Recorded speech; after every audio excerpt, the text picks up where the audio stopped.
In this video, we're going to go over some incredibly rare and valuable coins that sold for a lot of money that you could potentially retire from. For example, this 1793 coin sold for $2,350,000. So if you're ever going through an old treasure chest in an attic or were handed down a collection from a friend or a family member and you see this coin, you've just hit the mother lode. But let's jump into some more modern coins that you're more familiar with. So this 2001 Lincoln cent sold for $78,000, and this is exactly why. So let's say you just came across an old coin collection and you're flipping through it and you see a 2001 coin just like this one. Most of the time your 2001 penny is not going to be worth this much money, but here are the things that you want to be keeping your eye out for if you see a coin that looks just like this one. So first of all, this has the D mint mark there underneath the date. That D mint mark stands for the Denver Mint where this coin was minted. This coin was also graded by PCGS, a mint state 65 red. The highest grade we can get in grading is 70,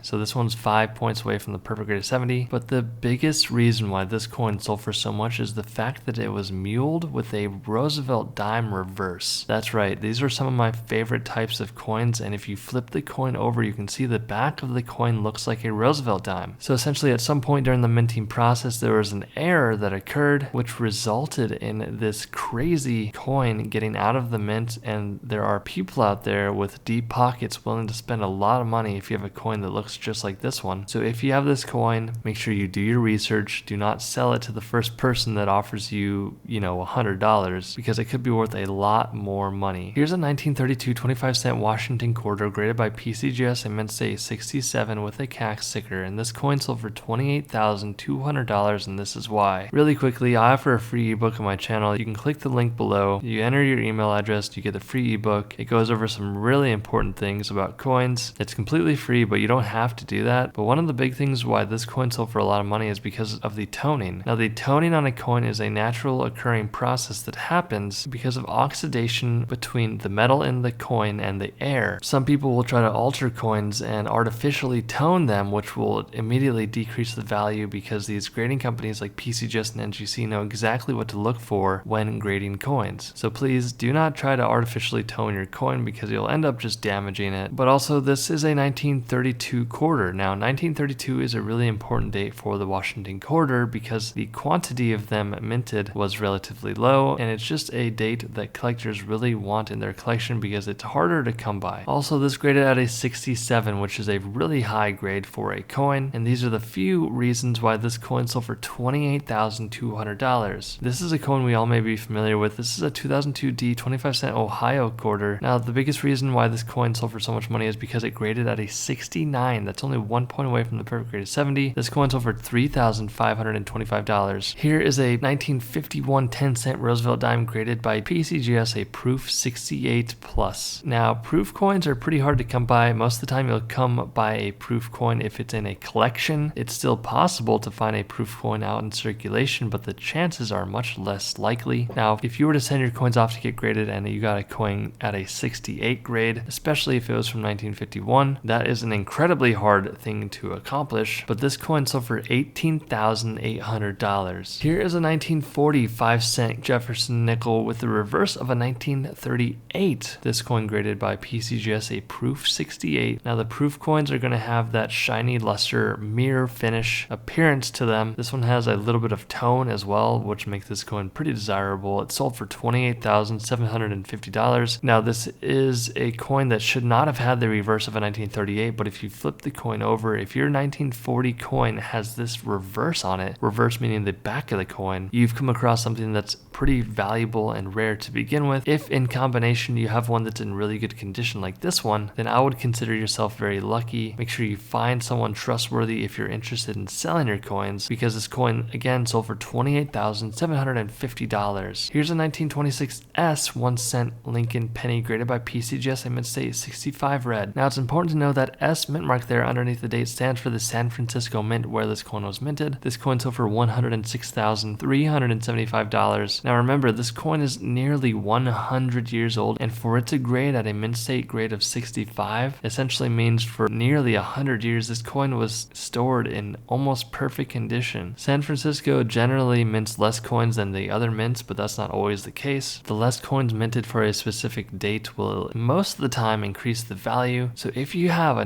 1926S penny just like this, and it's in good condition, you may want to consider finding out exactly how much it's worth, because this one sold for $106,375. Hit that subscribe button, it really does help out with YouTube algorithm. Stay tuned for more, and I'll see you in the next video.